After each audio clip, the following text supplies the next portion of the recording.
नमस्कार, मी तेजल किल्लारे. लोकज्योती मराठी या यूट्यूब चॅनलमध्ये आपल्या सर्व प्रेक्षकांचे मनापासून स्वागत.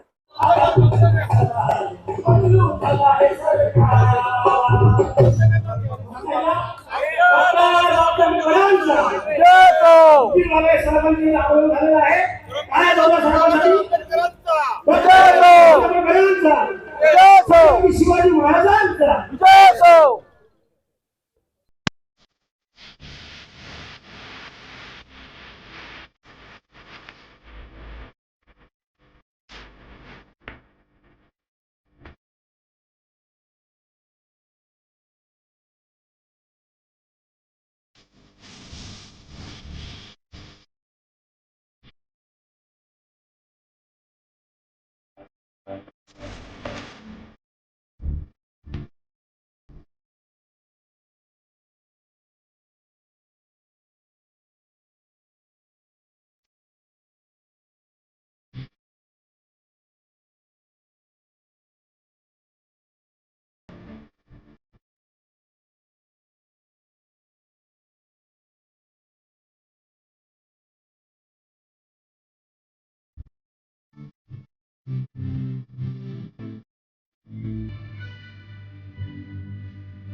या सभेचे अध्यक्ष श्याम दादा आणि माझे पत्रकार मित्र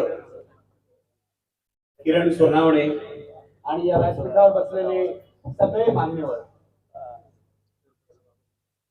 आधी मी संयोजकांचे आभार मानतो. एवढी मोठी भव्य सभा केल्याबद्दल आणि चोख व्यवस्था ठेवल्याबद्दल. आणि मगाशी श्याम दादांनी आभार मानलेच आहेत, पण मी पुन्हा एकदा मानतो आणि मला मानणं खूपच आवश्यक आहे. कारण पोलिसातला फरक मी या शहरात बघतोय. उल्हासनगरच्या पोलिसांचं मी अभिनंदन करतो. जरा जास्त व्यवस्था केली आहे तुम्ही, पण चांगलं आहे.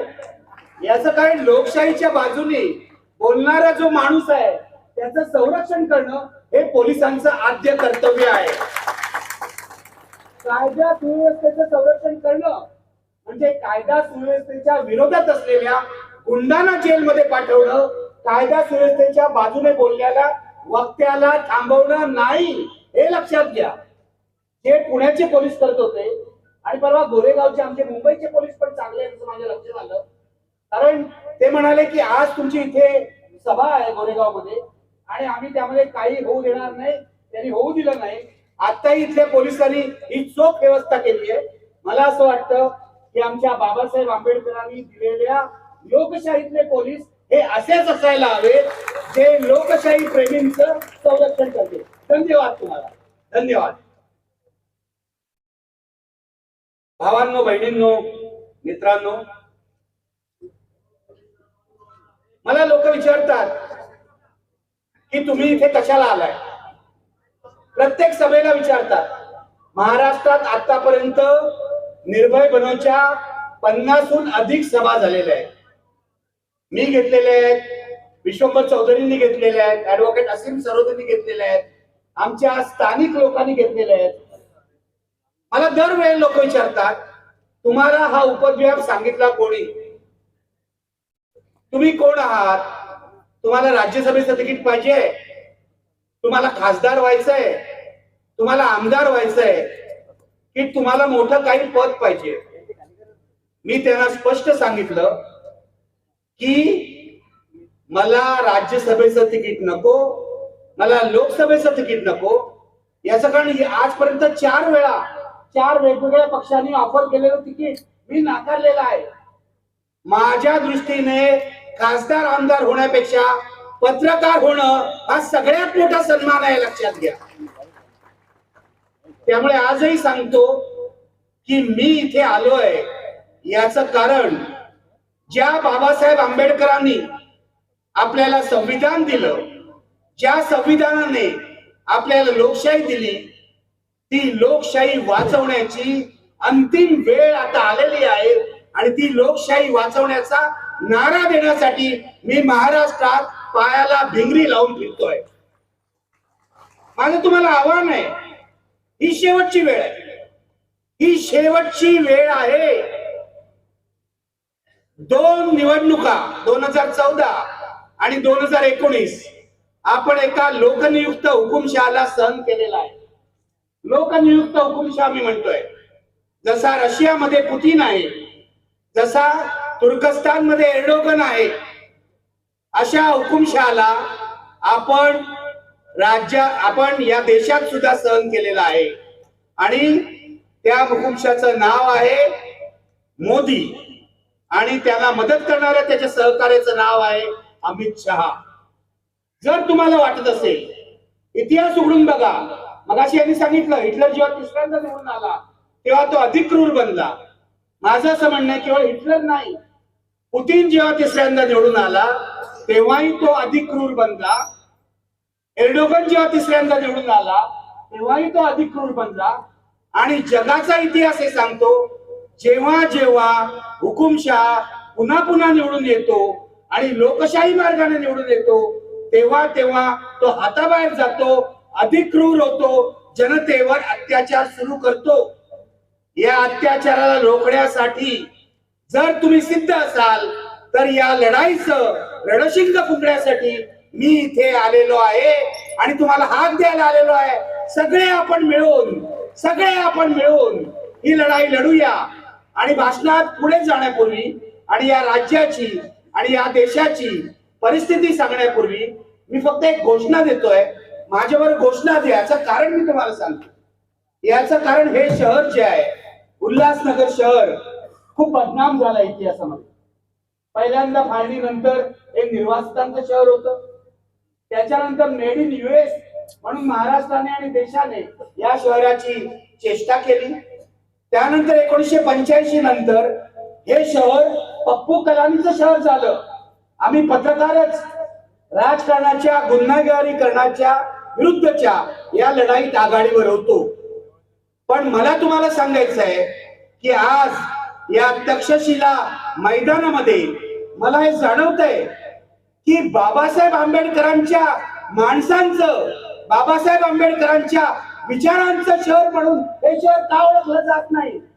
मला इथे जाणवतंय हा जो सगळा समाज आहे तो बाबासाहेबांचा समाज आहे. ही माणसं आहेत, ही बाबासाहेबांची माणसं आहेत, ही माणसं माझी माणसं आहेत. आणि लोकशाहीच्या लढाईसाठी प्राण पणाला लावायला जर कोणी तयार असेल तर ही माणसं असतील. म्हणून एक घोषणा देतो, मी म्हणेन लढेंगे, तुम्ही म्हणायचं जितेंगे. 3 वेळा म्हणायचं, लढेंगे, जोरात लढेंगे, लढेंगे. धन्यवाद. आता जरा मला बळ आलं, कारण माणसं जेव्हा घोषणा द्यायला लागतात, माणसं जेव्हा हात उंचावून बोलायला लागतात, तेव्हा मला लोकशाही जिवंत झाल्यासारखं वाटतं. नुसती माणसं बसली आहेत, जांभया देत आहेत, करा करा खाजवतायत, आणखीन काय करतायत आणि भाषणं ऐकतायत, याला काय अर्थ नाही. माणसांनी त्यामध्ये सामील व्हायला हवं. म्हणून मला आज तुम्हाला हे आवाहन करायचंय की मी एक छोटा पत्रकार आहे. मी या निर्भय बनवच्या लढाईमध्ये का उतरलो हे मगाशी मी तुम्हाला सांगितलं. मला लोक विचारतात तुमचं म्हणणं काय आहे. माझं म्हणणं एकच आहे, मी या निर्भय बनवच्या लढाईमध्ये उतरलो कारण यावेळची निवडणूक ही सर्वसामान्य निवडणूक नाही हे लक्षात घ्या. ही भारतीय जनता पक्ष विरुद्ध काँग्रेस किंवा भाजप विरुद्ध राष्ट्रवादी काँग्रेस, भाजप विरुद्ध उद्धव ठाकरेंची शिवसेना किंवा भाजप विरुद्ध वंचित ही लढाई नाही. ही लढाई हिटलर मुसोलिनीचा फॅसिझम विरुद्ध लोकशाही अशी लढाई आहे. म्हणून इथे मी उतरलेलो आहे, लक्षात घ्या. ही साधी लढाई नाही. तुम्हाला काय वाटतं, मी उद्धव ठाकरेंच्या बाजूने या लढाईत उतरलोय? मी शरद पवारांच्या बाजूने उतरलोय? मी वंचितच्या बाजूने उतरलोय? की मी आणखीन कुणाच्या बाजूने उतरलोय? मी यातल्या प्रत्येक पक्षावर टीका केलेली आहे पत्रकार म्हणून, आणि पुढेही करत राहीन हे लक्षात घ्या. पण आज या सगळ्या माणसांच्या वतीने मी इथे नागरिक म्हणून बोलतो आहे. याचं कारण आजच्या ऐतिहासिक क्षणी फॅसिझमचा पराभव होणं आवश्यक आहे आणि लोकशाहीचा विजय होणं आवश्यक आहे. लक्षात घ्या. उद्या समजा तुमच्या कृपेने, तुमच्या मतांनी जर भाजप पराभूत झाला, आणि मी भाजपच्या बाकीच्या 2 चाकांची नावही घेत नाही, हे लक्षात घ्या.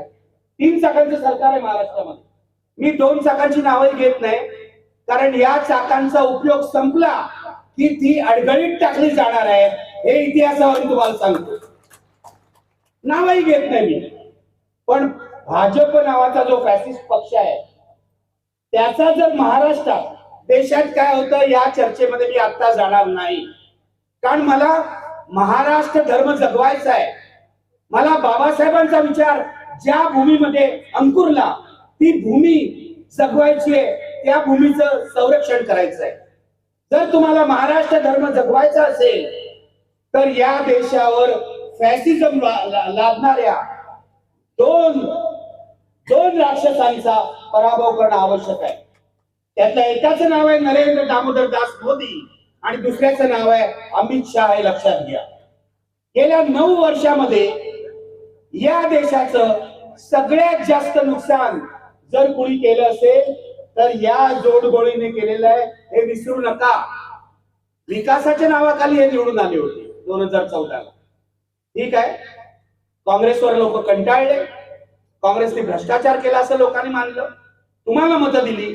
या जमावामध्ये सुद्धा, या प्रेक्षकांमध्ये सुद्धा, या श्रोत्यांमध्ये सुद्धा अनेक लोक असतील की ज्यांनी त्यावेळेला 2014ला नरेंद्र मोदींना मत दिलं असेल. मला अनेक लोक असं माहिती आहे की जे आता म्हणतात की आम्ही दिलं होतं मोदींना मत, आम्ही विकासासाठी मत दिलं होतं, पण यांनी विकास केला नाही, यांनी स्वतःच्या स्वार्थासाठी, इथल्या उद्योगपतींच्या स्वार्थासाठी देशाचा विनाश केला. आता आम्हाला हे जायला हवे आहे असं म्हणतात लोक. आता मला तुम्हाला विचारायचं आहे, नुसत्या टाळ्या वाजू नका. तुम्हाला हे फॅसिस्ट लोक, लक्षात घ्या, हे फॅसिस्ट लोक जर सत्तेत राहिले तर यापैकी एकाही महामानवाचा फोटो लावण्याची परवानगी आपल्याला मिळणार नाही. विचार तर दूरच, एकाही महामानवाचा फोटो लावण्याची परवानगी आपल्याला मिळणार नाही. आणि या महामानवांचे विचार जपायचे असतील तर या फॅसिस्टांचा पराभव झाला पाहिजे. मगाशी मला वाटतं श्यामदादांनी सांगितलं की हा देश शिवाजी महाराजांचा असेल, हा देश शाहू महाराजांचा असेल, हा देश महात्मा फुल्यांचा असेल, हा देश डॉक्टर बाबासाहेब आंबेडकरांचा असेल किंवा अण्णाभाऊ साठे आणि असंख्य संतांचा असेल, तर हा देश हेडगेवार आणि गोळवलकरांचा असू शकत नाही. आणि हे आपल्याला आता तारस्वरात आणि दणक्यात सांगायची गरज आहे. घरी बसून नाही. एकटा निखिल वागळे बोलणार नाही, एकटे किरण सोनावणे बोलणार नाही, एकटे श्यामदादा बोलणार नाही. हे आपल्या सर्वांनी, माझी अशी इच्छा आहे, तुमच्यापैकी प्रत्येक जण, आज जी काही इथे 2-3 हजार माणसं असतील त्याच्यापैकी प्रत्येक जणाने निर्भय बनवचा आवाज बनलं पाहिजे. तुम्ही प्रत्येकाने 10 लोकांना सांगितलं पाहिजे की आपल्याला जर बाबासाहेब आंबेडकरांचा विचार वाचवायचा असेल, आपल्याला जर संविधान वाचवायचं असेल, आपल्याला जर लोकशाही वाचवायची असेल, तर आपण सगळे मिळून 10 लोक, 100 लोक, 1000 लोक, 10,000 लोक, 1,00,000 लोक, इतका तो विचार पसरला पाहिजे की आपण सगळे मिळून कामाला लावू आणि या देशामधल्या फॅसिस्टांचा, म्हणजे भाजपचा, म्हणजे राष्ट्रीय स्वयंसेवक संघाचा, म्हणजे मोदी शहांचा सपशेल पराभव करा, असं आपल्याला आजपासून, उद्यापासून घरोघरी जाऊन सांगितलं पाहिजे. हे लक्षात घ्या तुम्ही, नाहीतर हा देश वाचणार नाही, हा देश अजिबात वाचणार नाही. इतकी वाईट परिस्थिती या देशामध्ये आहे, त्याबद्दल मी नंतर बोलणार आहे. पण आज सुरुवात करतो आपल्या राज्यापासून, महाराष्ट्रापासून. कारण मगाशी म्हटल्याप्रमाणे महाराष्ट्र जर वाचवायचं असेल, महाराष्ट्र धर्म जर जगवायचा असेल, इथली परंपरा, इथली संस्कृती, इथला विचार, बुद्धिमंतांचा देश असं म्हटलं जातं या महाराष्ट्राला, तो आता बदमाशांचा देश झालेला आहे. आज मी एक व्हिडिओ बघितला, तुम्ही बघितला असेल. तुम्ही तरुण माणसं आहात, व्हिडिओ बघता आणि करता काय मला समजत नाही. व्हिडिओ बघून प्रतिक्रिया द्यायला पाहिजे, त्याप्रमाणे आपलं मतदान ठरवायला पाहिजे. एक कोणतरी आमदार आहे, संजय गायकवाड नावाचा, बरोबर आहे ना? आहे ना संजय गायकवाड? मला वाटतं तो शिंदे गटाचाच आमदार आहे. सगळेच गुंड कसे शिंदे गटात हे मला कळत नाही. सगळ्यांची राणा संस्कृती. मला यांना विचारायचं आहे, बाळासाहेब ठाकरेंनी तुम्हाला फक्त राणाच करायला शिकवलं काय? इतर काही शिकवलं नाही. त्यांना असं वाटतं बाळासाहेब ठाकरेंनी आपल्याला स्वाभिमान शिकवला म्हणजे फक्त दुसऱ्याशी मारामारी करायची. हा मुळात चुकीचा विचार आहे. हा मुळात चुकीचा विचार आहे. तुम्हाला सांगतो, या संजय गायकवाडनी एका मुलाला पोलिसांची काठी घेऊन पटकावून काढल्याचा व्हिडिओ आहे, फिरतोय सगळीकडे. अरे एक आमदार, समजा त्या मुलाने काही चूक केली आहे, तर तुझं काम काय आहे? तुझं काम हे आहे त्या मुलाला पोलिसांकडे सोपवणं, पोलीस कारवाई करू दे, कायदा हातात घेणं. त्याची परवानगी एका आमदाराला, खासदाराला, नगरसेवकाला कुणालाही नाहीये कायद्याप्रमाणे. मग तू काठी घेतोस आणि त्याला बेदम मारतोस. हा मुलगा जगतो की मरतो असं त्या व्हिडिओवरून वाटतं. असा हा महाराष्ट्र? मला तुम्हाला विचारायचं आहे, असा हा महाराष्ट्र आहे का? हा व्हिडिओ जिथला कुठला असेल, इथला नाहीये. पण आज मी येत होतो, तुम्हाला सगळ्यांना सांगतो, तुम्ही उल्हासनगर करा. तुम्हाला तर खूपच वाईट वाटलं पाहिजे या गोष्टीचं. मला एक पोलीस स्टेशन दाखवण्यात आलं इकडचं, हिल लाईन पोलीस स्टेशन. माहितीये ना हिल लाईन पोलीस स्टेशन? माहितीये. आता या हे हिल लाईन पोलीस स्टेशनचं मला दाखवलं, म्हणजे जसं दाखवलं ना, हे अमुक अमुक मंदिर, हा बौद्ध स्तूप, हे चर्च, असं हिल लाईन पोलीस स्टेशन. मग मी म्हटलं की काय याचं महत्व काय? इथेच झाला ना तो गोळीबार, इथेच झाला तो गोळीबार. मग माझी ट्यूब पेटली. मला कळलं गणपत गायकवाड नावाचा महात्मा, त्याने जे महान कृत्य केलं ते याच पोलीस ठाण्यात केलं. उल्हासनगरकर आहात तुम्ही, मला तुम्हाला विचारायचंय, हा कोण आहे गणपत गायकवाड? मला तुम्हाला बेसिक प्रश्न विचारायचा आहे, मूलभूत प्रश्न. तुम्ही बाबासाहेबांना मानत असाल तर गणपत गायकवाड नावाचा गुंड या मतदारसंघातून निवडून जाता कामा नये. हे मी स्पष्टपणे सांगतोय. महाराष्ट्राची बदनामी करायला हे गुंड जबाबदार आहे. पोलीस स्टेशन मध्ये गोळीबार करतात आणि कुणावर गोळीबार करतात? म्हणजे विरोधी पक्षावरही करू नये असं माझं मत आहे. कोणीच गोळीबार करू नये, कोणीच हिंसा करू नये, पण हे स्वतःच्याच मित्र पक्षाच्या नेत्यावर गोळीबार करतात. अरे वा, का अशा लोकांना आपण निवडून देतो? या गणपत गायकवाडची माझी ओळख जुनी आहे, किरणला माहिती आहे, खूप जुनी ओळख आहे. 2009 साली हा इथला एक केबल ऑपरेटर होता, बरोबर आहे ना? बरोबर आहे की नाही? केबल ऑपरेटर होता. आता केबल ऑपरेटर कडे पैसे कुठून येतात, त्यांच्याकडे एवढी माया कशी जमते, याची खरं तर सीबीआय चौकशी करायला पाहिजे, सगळ्या मुंबईतल्या केबल ऑपरेटरची. कारण तिथला तो प्रकाश सुर्वे नावाचा आमदार आहे, जो पहिल्यांदा राष्ट्रवादीमध्ये होता, बरोबर आहे ना? तो आता शिंदे गटामध्ये आहे, त्याच्याकडे पण अशी गडगंज संपत्ती आहे. मी तुम्हाला सांगतो, 2009 साली हा महान गणपत गायकवाड निवडणुकीला उभा राहिला पहिल्यांदा अपक्ष म्हणून. तेव्हा तो कोणत्या पक्षात नव्हता, आणि त्यांनी आमचा आयबीएल लोकमत चॅनलच बंद करून टाकलं. मी म्हटलं का बंद केलं आपलं चॅनल? डिस्ट्रीब्युशन वाले माझ्याकडे आले, अहो सर आपलं चॅनल बंद केलं. तर किरण सोनावणेनी गणपत गायकवाडचा गुन्हेगारी इतिहास काय ही बातमी दिली होती. आता किरणनी काय चूक केली? खरं बोलायची सवय आहे त्याला. अजून फार थोडे पत्रकार आहेत जे चांगलं काम करतात, त्यापैकी किरण आहे. त्यामुळे त्याला खरं बोलायची सवय आहे. तो म्हणाला गणपत गायकवाड नावाचा उमेदवार या मतदारसंघामध्ये उभा आहे आणि त्याची अशी अशी गुन्हेगारी पार्श्वभूमी आहे. आता ही गोष्ट वेगळी, की महाराष्ट्रात गणपत गायकवाडच्या आवृत्ती असंख्य आहे, खूप आहे. म्हणजे 288 मतदारसंघातले अर्ध्याहून जास्त आमदार हे अशा प्रकारे गुन्हेगारी प्रवृत्तीचे असतील, हे मी इथे छातीठोकपणे सांगतोय, छातीठोकपणे सांगतोय.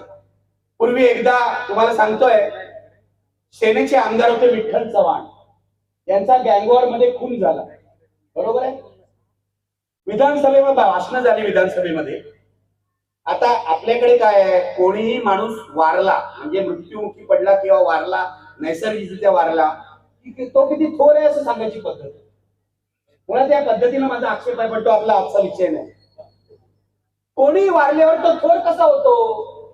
परवा मनोहर जोशी वारले वृद्धापकाळामुळे, मला आदर आहे त्यांच्याविषयी, पण ते वारले म्हणून थोर होऊ शकत नाहीत ना. त्यांनी जे केलं राजकारणी म्हणून, अनेक भूखंड घेतले, त्यावर बिल्डिंगी बांधल्या, आपली मालमत्ता वाढवली, हे तर आक्षेपाचेच विषय आहे, त्याच्यावर आक्षेपच घ्यायला हवा. आपल्याकडे सरळ सरळ प्रतिष्ठित लोकांमध्ये खोटं बोलायची पद्धत आहे, हे लक्षात घ्या.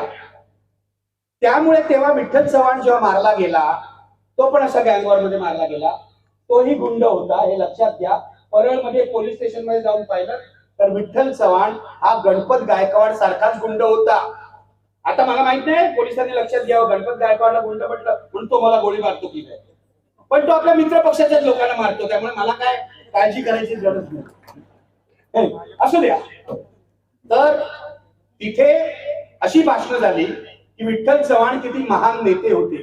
विधानसभेमध्ये, जे विधानसभेचं सभागृह आपण पवित्र मानतो, तिथे अशी भाषणं केली म्हटल्यावर मला पत्रकार म्हणून मानसिक धक्का बसला. मी एक लेख लिहिला की उद्या एखादा विद्यार्थी, पॉलिटिकल सायन्सचा विद्यार्थी जर परळ पोलीस स्टेशनला गेला तर विठ्ठल चव्हाण यांचा क्रिमिनल रेकॉर्ड त्याला मिळेल, पण तो विधानसभेचं दप्तर तपासू लागला तर विठ्ठल चव्हाण किती महान नेते होते हा रेकॉर्ड त्याला मिळेल. त्याने करायचं काय. महाराष्ट्र विधानसभेचे लोक माझ्यावर चिडले, हक्कभंग केला, हक्कभंग केला. त्या काळात अशी परिस्थिती होती की आमदारांना सुद्धा चिड यायची, हक्कभंग करायचे. कदाचित बहुसंख्य आमदार गुंड पार्श्वभूमीचे नसतील, काळ वेगळा होता, 90-95, आता 20 वर्ष गेलेली आहे. हक्कभंग केला, मला आर्थर रोड तुरुंगामध्ये पाठवलं, तिथे मला आणखीन काही क्रिमिनल्स भेटले. एका वेळेला पाठवलं, तिथे बॉम्बस्फोटातले क्रिमिनल भेटले. त्यांनी माझ्या ज्ञानामध्ये भर घातली. बघा, कुठच्याही पुस्तकापेक्षा हे ज्ञान मोठं असतं.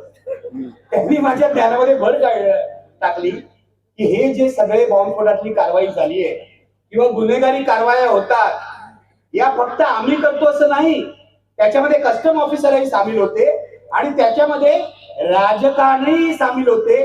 त्यांना राजकीय वरदहस्त होता. दाऊद इब्राहिमला या राज्यातल्या राजकारण्यांचा वरदहस्त नसता तर तो एवढा मोठा झाला नसता, हे लक्षात घ्या. हे सत्य सांगतोय मी तुम्हाला.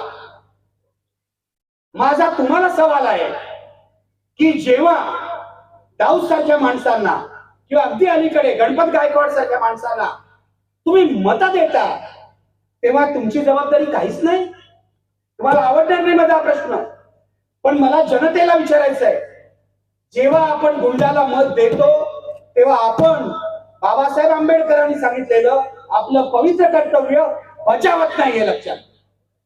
म्हणून गणपत गायकवाड सारख्या गुंड लोकप्रतिनिधींची हिंमत वाढते आणि ते पोलिसांना आव्हान देतात आणि पोलीस स्टेशन मध्येच गोळीबार करतात. आता गणपत गायकवाड तुरुंगात आहे, पण काही महिन्यांनी तो पुन्हा जामिनावर बाहेर येईल. जामिनावर बाहेर आला की त्याचे उद्योग सुरू होतील आणि उद्योग सुरू झाले की पुन्हा तो निवडणुकीला उभे राहील. मला तुम्हाला विचारायचं आहे, कारण हा उल्हासनगर मतदारसंघ आहे, इथेच हे झालेलं आहे की उद्या जर गणपत गायकवाड निवडणुकीला उभा राहिला तर तुम्ही त्याला मत देणार आहात की नाही? जोरात. आणि उल्हासनगर मधल्या प्रत्येक मतदाराला हे जाऊन सांगा की गुंडाला मत देऊ नका. हे खूप ठिकाणी सांगण्याची वेळ येईल, हे खूप ठिकाणी सांगण्याची वेळ येईल. नगर मधले एक आमदार आहेत, ते सध्या अजितदादांबरोबर. तुम्हाला माहिती असेल त्यांचं नाव, नाव घेत नाही, नाव कशाला घ्यायचं होतं, तुम्हाला माहितीच असेल त्यांचं नाव, पूर्वी ते राष्ट्रवादीमध्ये होते. तर ते आता अजितदादांबरोबर आहे. त्यांच्या तर इतक्या कहाण्या मी ऐकल्या संग्राम जगताप त्यांचं नाव आहे, कशाला माहित घेऊ. दुसरे तिकडचे आमदार आहे, बरोबर ना? संग्राम जगतापच ना? त्यांचे काका का? संग्राम जगताप ना, बरोबर आहे. शिवाजी कर्डिले दुसरे, हे पण पूर्वी राष्ट्रवादीमध्ये होते, आता भाजपमध्ये, बरोबर आहे ना? आणि तिसरे कोटकर म्हणून आहेत, ते तुरुंगात होते म्हणे, ते आता बाहेर आलेले आहेत. इतक्या जमिनी लुटले, इतक्या जमिनी लुटले, सगळीकडे जमिनीचे व्यवहार. महाराष्ट्राचा माफिया राष्ट्र करून टाकलेला आहे सर्वांनी. मला तगमग होते माझी, माझं मन जळत. हा बुद्धिमंतांचा महाराष्ट्र होता, तो मवाल्यांचा महाराष्ट्र कधी झाला? आणि हाच पॅटर्न प्रत्येक जिल्ह्यात आहे, लक्षात घ्या. जमिनी लुबाडा, त्या पैशातून सगळं राजकारण करा, बेकार तरुणांच्या टोळ्या पोसा आणि त्या तरुणांना रोजगार मिळेल असं काही बघू नका, विधायक काम करू नका आणि मग निवडणूक ताब्यात घ्या. हा महाराष्ट्र झालेला आहे. मला तुम्हाला विचारायचं आहे, शांत बसू नका, मला उत्तर द्या. अशा मवाल्यांच्या महाराष्ट्राची तुम्हाला लाज वाटते की नाही? लाज वाटते ना? मग त्यांना मत देऊ नका. आता मी हे सगळं सांगितल्यावर परवा जी मारामारी झाली विधिमंडळाच्या लॉबीमध्ये, म्हणजे विधानसभेच्या लॉबीमध्ये, त्याचं तुम्हाला आश्चर्य वाटायचं काहीच कारण नाही. शिंदे गटाचे 2 आमदार, त्यातला एक मंत्री दादा भुसे आणि दुसरे आमदार एकमेकाला धक्काबुक्की केली. धक्काबुक्की तर केली. ते आमदार असं म्हणाले की बाळासाहेबांनी आम्हाला स्वाभिमान शिकवलंय. स्वाभिमान म्हणजे मारामारी करणं नव्हे. स्वाभिमान म्हणजे काय शिकायचं असेल तर जरा डॉक्टर बाबासाहेब आंबेडकर वाचा. बाबासाहेब आंबेडकर वाचल्याने तुम्हाला अस्मिता आणि स्वाभिमान या गोष्टींचे खरे अर्थ कळतील. ते आमदार म्हणाले की आम्ही काही धक्काबुक्की वगैरे नाही केली. नंतर दुसऱ्या एका मंत्र्यांनी येऊन तिथे खुलासा केला, पत्रकारांनाच दोष दिला. हे बरं असतं की इथे काय तुमचे कॅमेरे नव्हते, मग तुम्हाला कसं कळलं मारामारी झाली? ते विसरले तेव्हा सीसीटीव्ही कॅमेरे होते म्हणून. तर आता गंमत बघा, विधान परिषदेमध्ये नीलम गोरे आहेत तिथे सभापती, त्यांच्या समोर हा प्रश्न काढला तेव्हा नीलमताई म्हणाल्या वायरिंग मुळे सीसीटीव्ही बंद होते, आणि त्या स्वतःच हसल्या. आपल्याला उत्तर मिळालं विधिमंडळामध्ये मारामारी झाली ती दिसू नये म्हणून यांनी सीसीटीव्हीचं फुटेज जे आहे ते नष्ट केलं. हा महाराष्ट्र आहे. मुळामध्ये विधिमंडळामध्ये मारामारी करणारे आमदार पराभूत करा. कोणत्याही पक्षाचे असतील तरी पराभूत करा. महाराष्ट्रामध्ये सुशिक्षित माणसं खूप आहेत. या व्यासपीठावर 10-12 आमदार निघतील बघा. बरोबर आहे ना? राज असरोटीकर बरोबर आहे. असल्या लफडेबाज लोकांना, मारामारी करणाऱ्या गुंडांना तुम्ही का मत देऊन स्वतःचा अपमान करून घेता? माझा प्रश्न हा आहे तुम्हाला. आम्ही पेपर मधून लिहितो, आम्ही युट्यूबवर बोलतो, आम्ही टीव्हीवर असताना टीव्हीवर बोलत होतो या आमदारांविरुद्ध. तुम्हाला सांगतो, महाराष्ट्रामध्ये महाराष्ट्राची वाट लावली आहे लोकांनी. मगाशी मी माफिया राष्ट्र म्हटलं, हेच खरं आहे. रोज एक माणूस उठतो, ते नारायण राणे म्हणून नेते आहेत महाराष्ट्रात, मला माहिती आहे ना, विसरला नाही त्याला दिल्लीत गेले म्हणून. तर ते बरे असं म्हणायची पाळी आली, असे त्यांचे 2 मुलगे. म्हणजे आम्ही एक दिवस असं म्हणत होतो, नारायण राणे हे किती धोकादायक नेते आहेत. सभ्य शब्द वापरला पाहिजे. धोकादायक नेते आहेत. ते स्वतःच म्हणाले होते, मी राजकारणात येण्यापूर्वी हरियाणा गँगचा मेंबर होतो. बरोबर आहे. ते स्वतःच म्हणाले होते, मी काही म्हणत नाही. आता नारायण राणे परवडले असं वाटण्यासारखी त्यांच्या मुलांची वागणूक आहे, दोघांची. माझा प्रश्न असा आहे महाराष्ट्राच्या गृहमंत्र्यांना, देवेंद्र फडणवीस यांना, की तुम्ही अशा प्रकारे रोज वाह्यात बडबड करणाऱ्या, धर्मांध वातावरण निर्माण करणाऱ्या तुमच्याच आमदारांना अटक का करत नाही? त्यांना तुम्ही काबूत ठेवू शकत नाही असं मी मानत नाही. त्यांना तुम्ही मुद्दामून सोडले असं मी मानतो. त्यांना तुम्ही मुद्दामून वातावरण खराब करण्यासाठी सोडले असं मी मानतो. आणि तुम्हाला सांगतो, हे जे लोक आहेत, नितेश राणे सारखे आणि एक तेलंगणातून आमदार येतो ई राजा सिंग, लक्षात आहे ना त्याचं नाव, या दोघांना महाराष्ट्रामध्ये जातीय दंगली घडवण्यासाठी सरकारतर्फे फिरवलं जात आहे असा माझा आरोप आहे. अरे आम्हाला कसं पोलीस संरक्षण देता, यांना अटक करा, यांना अटक करा ना. पुण्यामध्ये जो माझ्यावर भाजपवाल्यांनी हल्ला केला, त्या हल्ल्याची धमकी देणाऱ्या धीरज घाटेला पोलिसांनी आधीच अटक केली असती तर काहीच झालं नसतं. पण या लोकांना काही ठिकाणचे पोलीस भाजपशी हात मिळवणी करून पाठिंबा देत आहेत, म्हणून हे सगळं होतं. मला तुम्हाला विचारायचं आहे, फार वेळ मी बोलणार नाही कारण 9:27 झालेली आहे. मला तुम्हाला विचारायचं आहे, महाराष्ट्रात सरकार काय चाललंय मी विचारतच नाही गेली 2 वर्ष, 2022 पासून आजपर्यंत, कारण सरकार चाललेलंच नाहीये. सगळा खोक्यांचा स्टॉक आहे, खोक्यांचा. कळलं का? माझी खोकी किती, तुझी खोकी किती, हीच गणती चालली आहे फक्त. गेली 2 वर्ष शिंदे, फडणवीस आणि नंतर आलेले अजित पवार यांनी महाराष्ट्रामध्ये कोणत्या घोषणा केल्या आणि कोणती कामं केली याची यादी तपासा. नुसत्या घोषणा आहेत. शेतकऱ्यांना हे देऊ, काही मिळालेलं नाहीये. फक्त खाबूगिरी चाललेली आहे, फक्त खाबूगिरी चाललेली आहे. मी तुम्हाला सांगतो, पूर्वी 2014 पूर्वी आणि 2014ला मुख्यमंत्री झाल्यानंतर महाराष्ट्रामध्ये उजळ प्रतिमा असलेले देवेंद्र फडणवीस आता महाराष्ट्राचे खलनायक बनलेले, खलनायक बनलेले. महाराष्ट्रामध्ये इतका बेकार राजकारण मी पाहिलेलं नाही. 2014 पूर्वी आमच्या स्टुडिओमध्ये यायचे, आम्हाला वाटायचं हा माणूस अभ्यासू आहे, किती अगदी चटपटीत उत्तरं देतो, टीव्हीवर चांगला बोलतो. सत्ता डोक्यात गेल्यावर माणसाचं काय होतं हे तुम्हाला देवेंद्र फडणवीस यांनी दाखवलंय.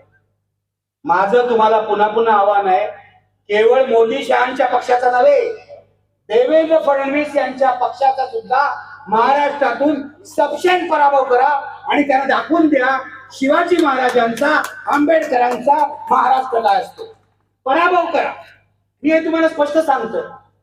आणि भारतीय जनता पक्ष आणि त्यांच्या मित्र पक्षांचा पराभव करण्यासाठी जो तुमच्या मतदारसंघातला प्रबळ उमेदवार आहे तो जर महाविकास आघाडीचा असेल तर त्याला मत द्या असं सांगायलाही मला मागे पुढे बघावं वाटत नाही. याच्यावर पर्याय दिला पाहिजे. आणि हेही तुम्हाला सांगतो, उद्या या महाविकास आघाडीचे लोक जर चूक करतील तर त्यांच्या विरुद्ध बोलणारा मी पहिला पत्रकार असेल, हे लक्षात घ्या. महाविकास आघाडीचे लोकांनी त्यांच्या विरुद्ध बोलणारा मी पहिला पत्रकार असेल. याचं कारण पत्रकार हाच परमनंट विरोधी पक्ष आहे असं मी मानतो. पत्रकार हाच परमनंट विरोधी पक्ष आहे. काय झालं महाराष्ट्रात बघा, एक खातं धड चाललेलं नाही, एक खातं धड चाललेलं नाही. जर मराठ्यांच्या राखीव जागांचा विषय यांना सोडवता आला नाही, हे राखीव जागा देतात, नंतर यांचीच माणसं कोर्टामध्ये जातात, कोर्ट नाकारून टाकतं, असं राजकारण सुरू आहे. आणि सगळ्यात वाईट गोष्ट या देवेंद्र फडणवीसांची आणि त्या अमित शहाची की यांनी माणसांची घरं फोडायला सुरुवात केली. यांनी माणसांची घरं फोडायला सुरुवात केली. यांनी नुसते पक्ष फोडले नाही, यांनी माणसांची घरं फोडायला सुरुवात केली. आणि तुम्हाला सांगतो, हे असंच चालू राहिलं तर एक दिवस हे आपल्या घरात सुद्धा घुसतील आणि आपली घरं सुद्धा फोडतील, हे तुम्ही विसरू नका. हे मी तुम्हाला हिटलरचं राजकारण सांगतोय. हिटलरचा फॅसिझम म्हणजे काय? मुसोलिनी आणि हिटलरचे सैनिक घराघरात घुसले आणि त्यांनी लोकांवर अत्याचार करायला सुरुवात केली. त्याच पद्धतीने इथे होईल, त्याच पद्धतीने इथे होईल. एकनाथ शिंदेना जर उद्धव ठाकरेंचं मान्य नव्हतं तर त्यांनी पक्ष सोडायला माझी काय हरकत नव्हती, अजिबात नाही, त्यांचा अधिकार आहे. पण पक्ष सोडून वेगळा पक्ष काढायचा. शिवसेना एकनाथ शिंदे असा पक्ष काढू शकत होते. अजित पवारांचा शरद पवारांशी पटत नव्हतं तर त्यांनी पक्ष सोडायला हरकत नव्हती.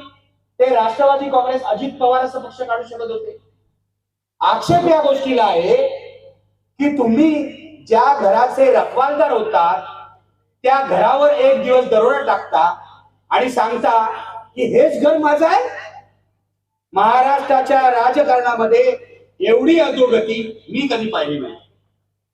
महाराष्ट्राचं राजकारण फार बरं चाललं होतं अशाचा प्रकार नाही, पण खाली खाली खाली म्हणजे गणपत गायकवाड आणि देवेंद्र फडणवीसांपर्यंत इतका महाराष्ट्र दीन झालेला आहे, इतका महाराष्ट्र हीन झालेला आहे की घरं फोडणारी माणसं आमचे उपमुख्यमंत्री आहेत, दरोडा टाकणारी माणसं आमचे मुख्यमंत्री आहेत, दरोडा टाकणारी माणसं आमचे उपमुख्यमंत्री आहेत.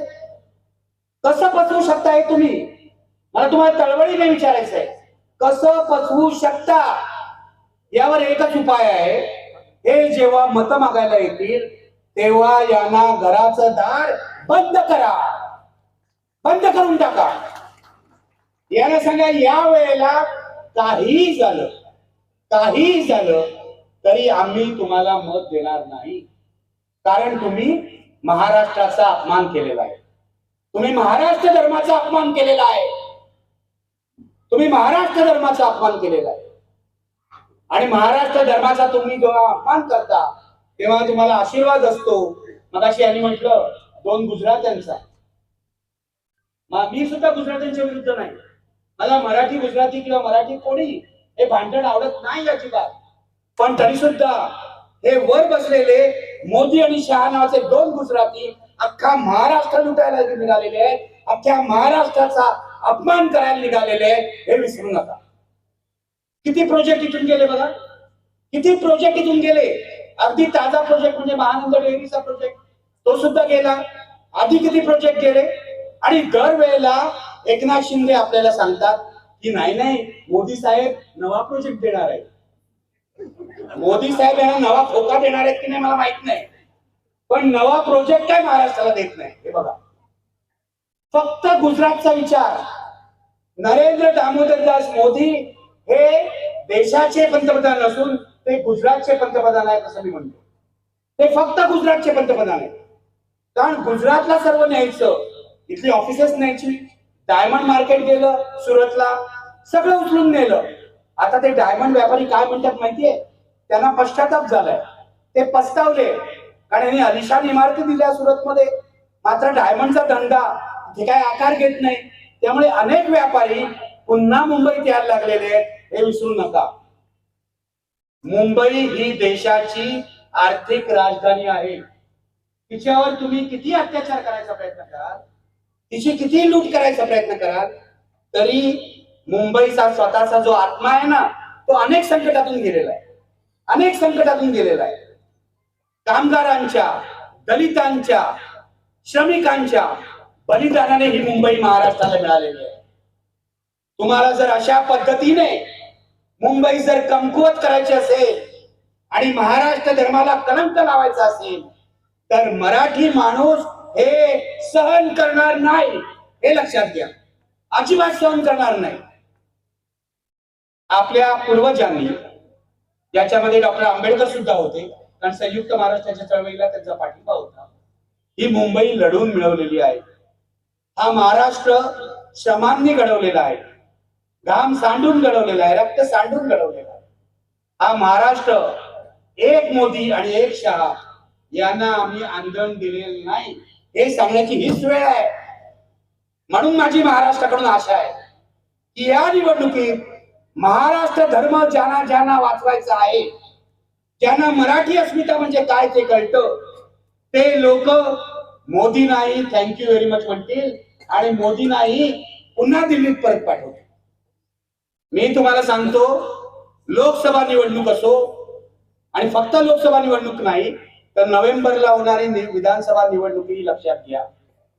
या दोन्ही निवडणुकीमध्ये आपल्याला नरेंद्र मोदींचा आणि त्यांच्या फॅसिस्ट भाजपचा पराभव करायचा आहे. आणि हे करण्यासाठी मी तुम्हाला सांगायला आलो की लोकांना तुम्ही जाऊन सांगा तुम्ही निर्भय आहात, असं सर्टिफिकेट यांनी मगाशी दिलेलं आहे. तुम्ही जर निर्भय असाल, तुम्ही जर बाबासाहेबांचे अनुयायी असाल तर घटना वाचवण्यासाठी घराबाहेर पडणं हे तुमचं कर्तव्य आहे. म्हणून या लोकसभा निवडणुकीमध्ये आणि या विधानसभा निवडणुकीमध्ये महाराष्ट्र वाचवण्यासाठी यांचा पराभव करणं आवश्यक आहे, लक्षात घ्या. मी तुम्हाला स्पष्ट सांगतो, नाहीतर महाराष्ट्राचं काय खरं नाही. आधीच वाट लावलेली आहे, आधीच माफियाच्या ताब्यामध्ये दिलेला आहे. आणखीन एक गोष्ट तुम्हाला सांगतो, परवा अजित पवार जाऊन पुण्यातल्या एका गुंडाला भेटले, हे तुम्हाला माहिती असेल, वाचलं असेल तुम्ही. त्याच्या आधी त्यांचा मुलगा पार्थ पवार एका गुंडाला भेटला होता. बघा, पोलिसांच्या देखत पोलीस सिक्युरिटी मध्ये हे लोक काय करतायत, गुंडाला जाऊन भेटतायत. आणि तेव्हा अजित पवार म्हणाले होते, हे काय आमच्या पार्थने बरोबर नाही केलं. अरे, पार्थने जे बरोबर नाही केलं ते तुम्ही केलं तेव्हा बरोबर कसं असतं? बेधडकपणे दिवसा ढवळ्या राज्याचा उपमुख्यमंत्री जर गुंडाला भेटत असेल तर या राज्यामध्ये पत्रकार सोडून द्या, सामान्य नागरिक सुद्धा सुरक्षित नाहीये. मी तुम्हाला सांगतो, सामान्य नागरिक सुद्धा सुरक्षित नाही. मी तर सोडूनच दिली आहे आशा. 7 वेळा हल्ले झाले आतापर्यंत माझ्यावर, 7 वेळा. पुण्याचा हल्ला सगळ्यात भयंकर होता. ज्या पोलिसांकडून अपेक्षा आहे आपल्याला वाचवायची, ते पोलीस जर गुन्हेगारांचे, पुण्यातले, हे नाही उल्हासनगरचे नाही, लक्षात घ्या, पुण्यातले पोलीस जर गुन्हेगारांना साथ देत असतील तर आपल्या जीवनाची शाश्वतीच नाही. जीवनाची शाश्वती नाही. 65 वर्ष वय आहे माझं. देशाच्या नियमानुसार मी ज्येष्ठ नागरिक आहे, तुम्ही पण आणि मी पण. कदाचित किरण नसेल, पण आपण ज्येष्ठ नागरिक आहोत. अरे, कुठल्या पक्षाचे लोक आहेत? आणि राष्ट्रीय स्वयंसेवक संघाचे सरसंघचालक सांगतात की आमचा संस्कृतीवर विश्वास आहे, आमचा संस्कारावर विश्वास आहे. तुमच्या पक्षाचे कार्यकर्ते एका 65 वर्षाच्या माणसाला मारतात, त्याच्यावर जीवघेणा हल्ला करतात. ही तुमची संस्कृती आहे? ही तुमची हिंदू संस्कृती आहे? लाज वाटली पाहिजे तुम्हाला. आणि अयोध्येत काय चाललंय बघा. माझं लक्ष आहे टाइमकडे. अयोध्येत काय चाललंय बघा. अयोध्येत राम मंदिर बांधलं. ज्यांची रामावर भक्ती आहे त्यांच्या मदत मला काहीच म्हणायचं नाही. मी नास्तिक माणूस आहे, मी विज्ञाननिष्ठ माणूस आहे, त्यामुळे कोणत्याच देवाची भक्ती मी करत नाही. करत असेल तर विज्ञान देवाची भक्ती करत असेल, पण तो शोधाचा मार्ग आहे, त्यामुळे तोही देव आहे असं मी मानत नाही. विज्ञान चुकलं तर आपल्याला अधिकार आहे चुकलं असं मानण्याचे. पण ज्यांना रामाची पूजा करायची आहे त्यांना ती करायचा हक्क आहे. आणि तो कोणी दिलाय? तो आमच्या बाबासाहेबांच्याच घटनेने दिला. या देशातल्या सर्व धर्मांना प्रार्थनेचा अधिकार आहे, राईट टू वर्शिप आहे, हे बाबासाहेबांनीच आपल्याला सांगितलं ना. त्यानुसार तुम्हाला जर रामाची भक्ती करायची असेल तर माझी काही हरकत असायचं कारण नाही, तो घटनेने दिलेला अधिकार आहे. पण रामाची भक्ती करता करता रामाचा व्यापार तर करू नका. एवढी तर लाज बाळगा. काय चाललंय अयोध्येमध्ये? मला प्रश्न विचारायचा आहे. जे अयोध्येत भारतीय जनता पक्ष करतोय, जे अयोध्येत मोदींनी केलं, तो राम नामाचा व्यापार आहे. ज्या दिवशी ती प्राणप्रतिष्ठा ना, तुम्ही काय म्हणाल, प्राणप्रतिष्ठा झाली, त्या दिवशी कोण दिसत होतं तुम्हाला? राम किती वेळा दिसले म्हणजे ती मूर्ती, आणि मोदी किती वेळा दिसले याचा हिशोब मांडा. माझं तर म्हणणं आहे, रामाची मूर्ती होती हेच नशीब समजा.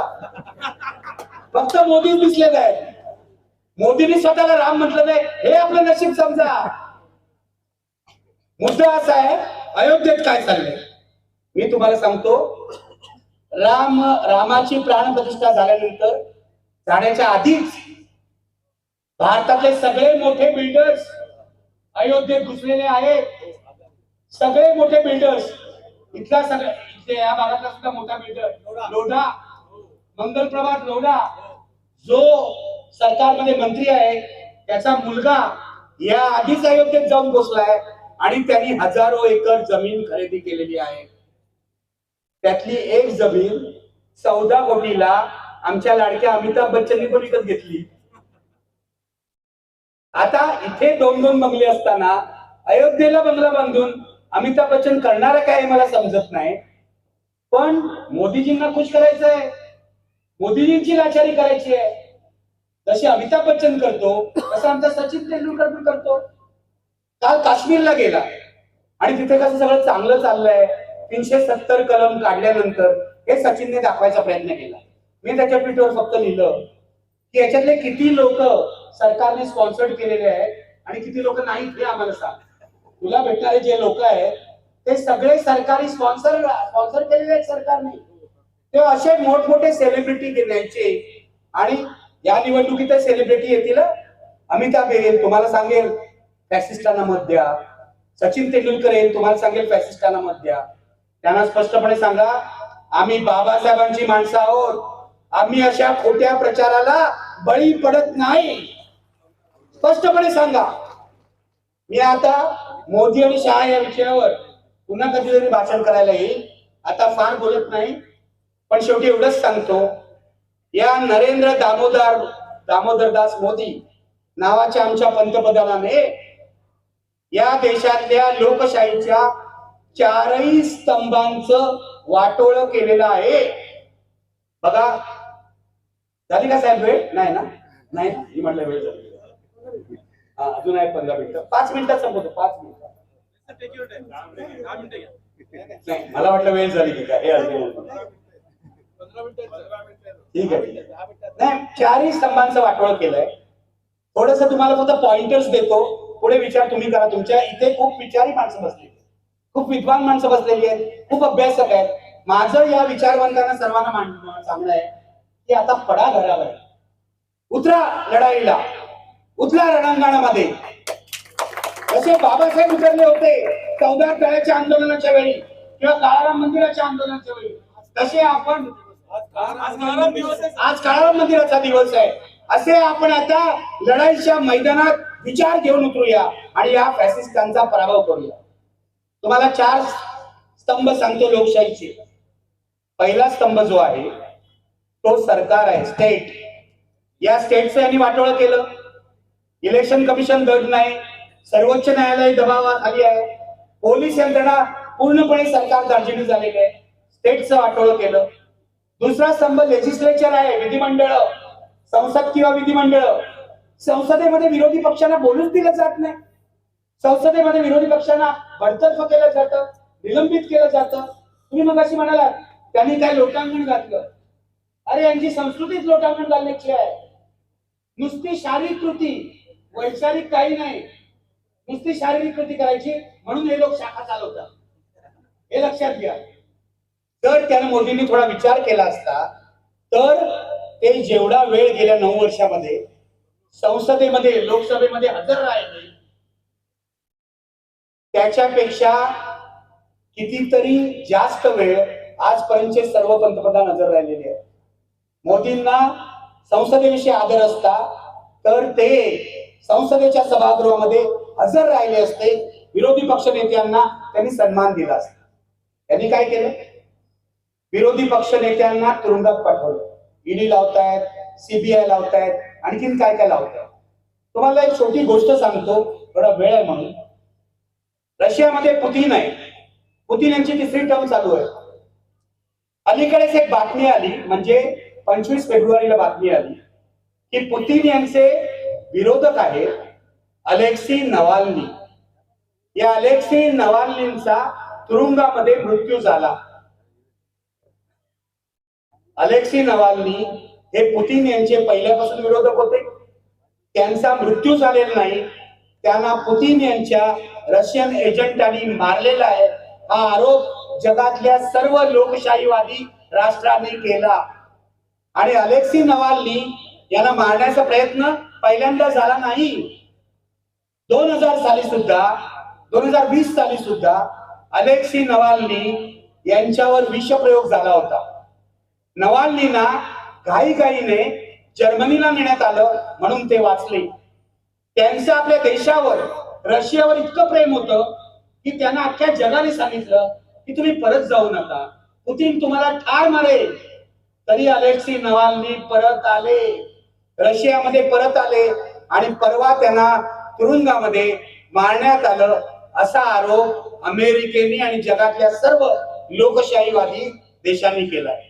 मी तुम्हाला अशासाठी सांगतोय, आज जे मोदी विरोधकांना ईडी लावतायत, सीबीआय लावतायत किंवा आणखीन काही लावतायत, काही कारण म्हणजे एक तर तुम्ही भाजपच्या वॉशिंग मशीनमध्ये जा किंवा तुरुंगात जा. मी तुम्हाला सांगतो, मोदी पुन्हा सत्तेत आले तर अलेक्सी नवाल्नी प्रमाणे एखाद्या विरोधी पक्ष नेत्याचा तुरुंगात मृत्यू झाला तर मला आश्चर्य वाटणार नाही, अजिबात आश्चर्य वाटणार नाही. हे तुम्हाला हवं असेल तर मोदींना मत द्या, नाही तर हे आम्हाला नको, हे फॅसिस्ट आहेत, हे पुतिन स्टाईल राज्य करतात म्हणून यांना नाकारायला हवं. तिसरी गोष्ट सांगतो, तिसरा स्तंभ जो आहे आपला तो ज्युडिशियरी आहे. न्यायालय कधी बरा निर्णय देतात. परवा न्यायालयाने इलेक्टोरल बॉन्डवर चांगला निर्णय दिला, ते रद्दपाठन ठरवले, पण उपयोग काय? या वर्षीचं सगळं झालेलं आहे. न्यायालय उशिरा सुद्धा निर्णय देतात. आता हे जे मशीन आहे तुमचं ईव्हीएम, याच्या विषयीचा खटला हा सुप्रीम कोर्टात पेंडिंग आहे. आमचे असीम सर होते, त्याच्यामध्ये एक पिटिशनर आहे. अनेक दिवस सुप्रीम कोर्ट ईव्हीएम वरचा जो खटला आहे त्याची सुनावणीच करत नाहीये. ज्युडिशियरीवर सर्व बाजूनी दबाव आहे आणि सर्वोच्च न्यायालयाच्या मुख्य न्यायमूर्तींनी पण सांगितलेलं आहे की खालचे जे न्यायमूर्ती आहेत, म्हणजे खालच्या कोर्टांचे जे न्यायमूर्ती आहेत, हायकोर्ट किंवा सेशन कोर्ट वगैरे, यांच्यावर बेल देऊ नये म्हणून दबाव आहे. माझी विचार नाहीये, हा दबाव कोण टाकताय? हा सत्ताधारी पक्ष दबाव टाकतोय का? संजय राऊत यांना इतके दिवस तुरुंगात ठेवलं, त्यांची धड क्रिमिनल केस नसतानाही सिव्हिल केस असताना, याचं कारण काय आहे? दबाव कोणी टाकला होता. नवाब मलिक इतके दिवस तुरुंगात राहिले, याचं कारण काय आहे? खालच्या कोर्टाने बेल का दिला नाही? आता जे कोणी बोलत नाही, मी सांगतो, या खालच्या कोर्टाच्या न्यायाधीशांवर सत्ताधाऱ्यांचा दबाव आहे, असा पत्रकार म्हणून माझा आरोप आहे. पत्रकार म्हणून माझा आरोप आहे. आणि चौथा स्तंभ तुम्हाला सांगतो, या प्रत्येक विषयावर मोठं बोलता येईल, पण चौथा स्तंभ तुम्हाला सांगतो, मीडिया. मीडिया किती नादान झालाय, नालायक झालाय, हे मी सांगायची गरज नाही. हे मगाशी तुम्हाला किरणनी सांगितलं. मी तुम्हाला सांगतो, 10 वर्षापूर्वी माझी नोकरी गेली. मोदी पंतप्रधान झाले आणि माझी नोकरी गेली. म्हणजे मोदी पंतप्रधान झाले, त्यानंतर आमचं जे चॅनल आहे ते अंबानीने विकत घेतलं. गणपतीच्या 2 मांड्यांवर रुद्धी सिद्धी जशा असतात बाजूला, तसे यांच्या 2 मांड्यांवर अंबानी अदानी असतात, हे लक्षात घ्या. याच्यामध्ये मी कोणाचाही अपमान करत नाही, गणपतीचा अपमान करत नाही, फक्त एक उदाहरण दिलेलं आहे. नाहीतर तो मुद्दा घेऊन काहीतरी उगाच वाद निर्माण करा. मी कोणाचाही अपमान करत नाही, पण मोदींच्या 2 बाजूला अदानी अंबानी असतात. तसं अंबानीने आमचं चॅनल विकत घेतलं आणि अंबानीने फतवा काढला की मोदी विरोधी जे संपादक आहेत त्यांना घरी पाठवा. चला, आम्ही घरी गेलो. 10 वर्ष झाली, 10 वर्ष चॅनल सोडल्यावर आम्ही आता युट्यूबवर काय करतो, इतर ठिकाणी काय करतो, इंडिपेंडंट पत्रकार म्हणून काम करतो, फ्रीलान्सिंग करतो, पण तरी सुद्धा भाजपवाल्यांना आम्ही पचत नाही. ते मॅक्स महाराष्ट्रावर दबाव आणतात, लोकशाही चॅनलवर दबाव आणून ते बंद करतात. किरीट सोमय्याने जे काय चाळे केले त्याची चौकशी पूर्ण होत नाही, पण लोकशाही चॅनल मात्र 2दा बंद केलं जातं. आमच्यातले बहुसंख्य संपादक हे लाचार झालेले आहेत, ते मी तुम्हाला सत्य सांगतो. मला लाज वाटते. 45 वर्ष पत्रकारितेत काढल्यानंतर मला या गोष्टीची लाज वाटते. माझा व्यवसाय आज सडलेला आहे हे सांगायचे, पण काही माणसं अजून रवीश कुमार सारखी आहेत या व्यवसायामध्ये, काही माणसं किरण सारखी आहेत, आणखीन काही लोक आहेत जे एक एक करून लढाई लढत असतात आणि जोपर्यंत शेवटचा माणूस रणांगणात उडेल तोपर्यंत ही लढाई चालू आहे, तोपर्यंत ही लढाई चालू आहे. म्हणून तुम्हाला सांगतोय, फॅसिस्टांचा फेरा येतोय, फॅसिस्टांचा 3रा फेरा येतोय. या फेऱ्याला विरोध करण्यासाठी मी आज इथे उल्हासनगरात डॉक्टर बाबासाहेब आंबेडकरांचा प्रभाव असलेल्या गावामध्ये आलेलो आहे. मला तुमची साथ हवी आहे आणि फक्त ऐकण्यासाठी नको. यापुढे निर्भय बनवचे आपण एक स्वयंसेवक आहोत असं समजा किंवा कार्यकर्ते आहोत असं समजा आणि घराघरात फिरायला लागा. एकच, फॅसिस्टांचा पराभव करायचा, भाजपचा पराभव करायचा, मोदी शहांचा पराभव करायचा. एकदा महाराष्ट्रातून याला घालवलं की मग महाराष्ट्राचा प्रवास तामिळनाडू सारखा व्हायला वेळ लागणार नाही. तसं तामिळनाडूमध्ये पेरियारची संस्कृती जपली आहे लोकांनी सगळ्यांनी. महाराष्ट्र हा बाबासाहेब आंबेडकरांचा आहे, महाराष्ट्र हा शिवाजी महाराजांचा आहे, महाराष्ट्र हा महात्मा फुलेंचा आहे, महाराष्ट्र हा शाहू महाराजांचा आहे, महाराष्ट्र हा अण्णाभाऊ साठेंचा आहे, महाराष्ट्र हा असंख्य संतांचा आहे, हे विसरू नका. असा महाराष्ट्र आपण कधीही फॅसिस्टांच्या ताब्यात देणार नाही अशी शपथ घ्या इथे. आणि अशी शपथ घेण्याची विनंती करून मी इथे थांबतोय. लक्षात घ्या, ही लढाई शेवटची असणार नाही. फॅसिझम विरुद्धची लढाई पुढेही चालत राहील, परंतु फॅसिझमचा पहिला पराभव करण्याची संधी महाराष्ट्राला आहे. ही संधी साधा. एवढंच सांगतो आणि इथेच थांबतो. जय भीम, जय महाराष्ट्र, जय हिंद. लोकज्योती मराठी या यूट्यूब चॅनलला सबस्क्राईब नसेल केलं तर सबस्क्राईब करा, लाईक करा. धन्यवाद.